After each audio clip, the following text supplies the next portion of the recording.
64-year-old Chun-sek Lam was a retired cook living in Vancouver. He had been born in Hong Kong and spent several years cooking Chinese cuisine in Japan before emigrating to Canada in 1991 to join his family, who had already relocated there. He was well known for the elaborate meals he would prepare for his friends and family. Chun-sek was an avid outdoorsman, and his original favorite hobby was fishing. However, as provincial regulations about fishing became more and more strict, he began exploring other ways to spend time outdoors. In 2015, he became very serious about hiking.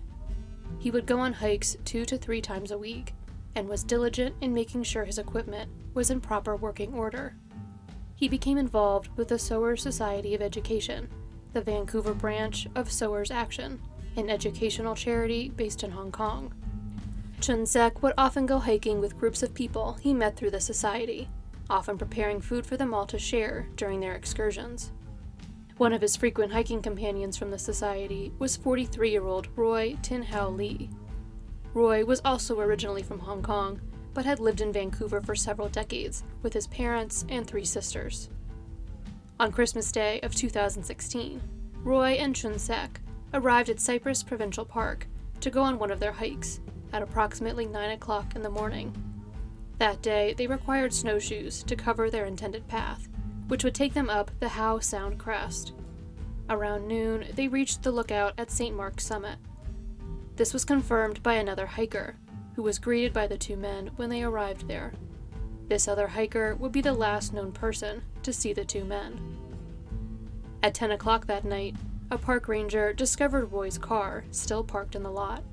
Due to frigid temperatures and an impending snowstorm, the ranger knew that if anyone was still in the mountains, they would be in serious danger.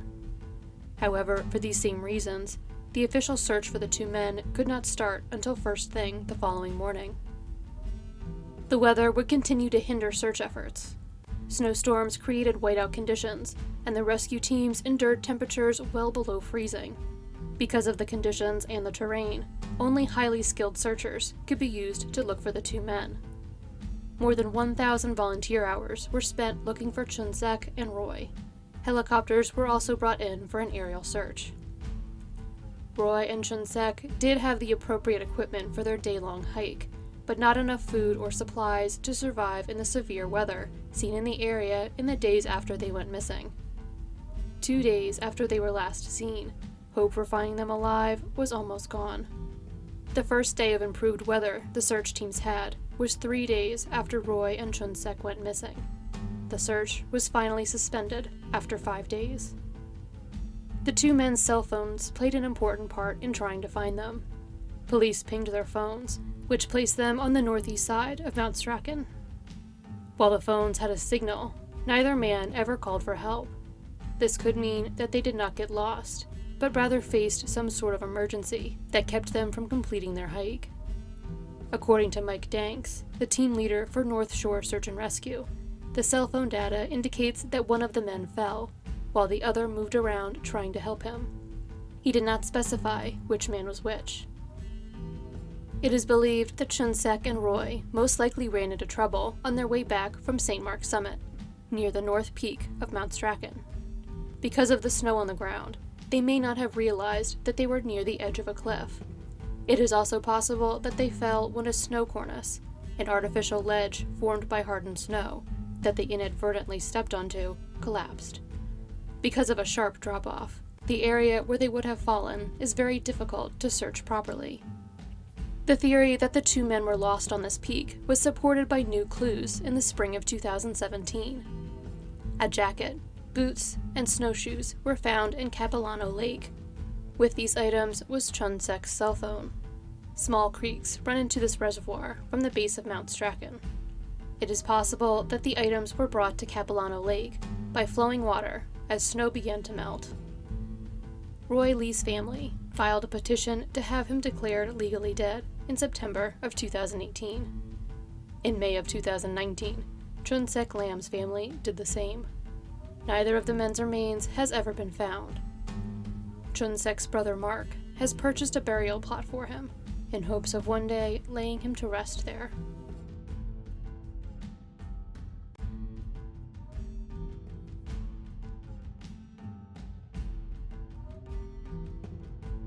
Tabitha Kalluk was a 38-year-old mother of six. She was a member of the Inuit community in Resolute Bay, Nunavut. According to her family, she was an adventurous cook, but very cautious about her own personal safety. In 2002, Tabitha was unable to spend Christmas morning with her family, so she spent Christmas Eve with them instead. On Christmas Day, Tabitha's body was discovered inside her home. Tabitha's autopsy would find that she had both antifreeze and battery acid in her blood. The autopsy did not, however, make a determination about the nature of her death. According to the Royal Canadian Mounted Police, there was not enough information available to rule her death a homicide. It could be a medical. It could be suspicious. It's very borderline, according to RCMP Sergeant Yvonne Niego. Unless there's further information that can be followed up on, it's at a standstill. Tabitha's family believes that the case is a homicide. They are frustrated with the lack of progress in the case, and Tabitha's oldest daughter, Tracy, who had just turned 20 at the time of her mother's death, is still fighting for answers about what happened to Tabitha. She does believe that the RCMP has done what they can in the case, but is understandably upset by the lack of a resolution. The official investigation remains open but inactive.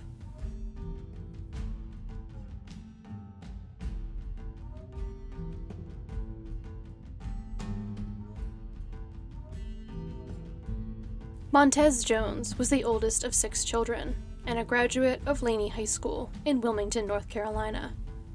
His mother sometimes struggled to support the family, but always had Montez helping run the household and protect his siblings.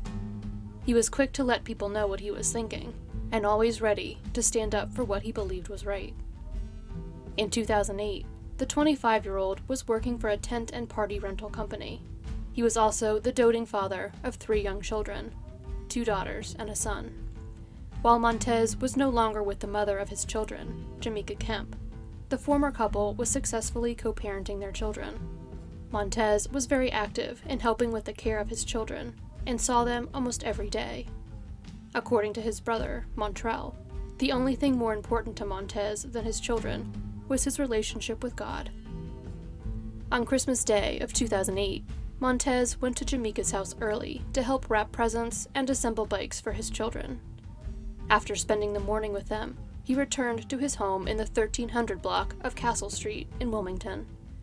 Just before 4 o'clock that afternoon, he went back out again to walk to the store for some groceries.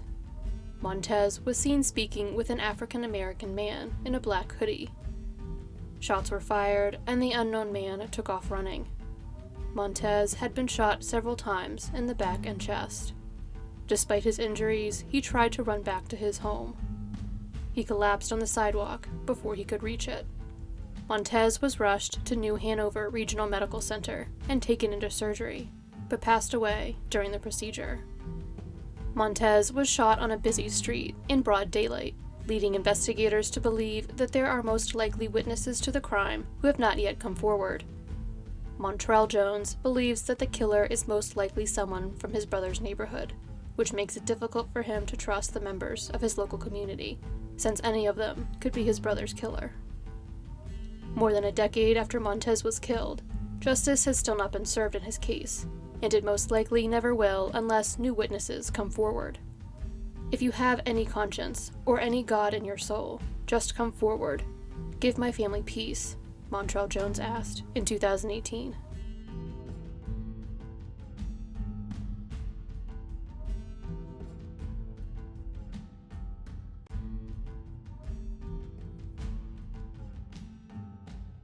At 5:30 a.m. on Christmas morning of 2013, a police officer heard gunshots near the intersection of Park Avenue and East 9th Street in Plainfield, New Jersey. When he and the other patrol units in the area arrived on the scene, they found a man suffering from a gunshot wound. The man was rushed to Robert Wood Johnson University Hospital in New Brunswick, but was pronounced dead after he arrived there. The man was 25-year-old Rashad Daye. Rashad was originally from Newark, but was living in Greenbrook, New Jersey at the time of his death. He was employed by Amazon, working for them in their warehouses in Newark and Woodbridge. The Union County Homicide Task Force and the Plainfield Police Division launched an extensive joint investigation into the case. However, their efforts have not yet resulted in any arrests in connection with the crime. In December 2018, acting Union County Prosecutor Michael A. Monahan announced that the investigation was still ongoing and that authorities were still seeking information from the public to help finally solve Rashad's case. Union County Crime Stoppers is still offering a reward of up to $10,000 for information that leads to the arrest and conviction of Rashad's killer.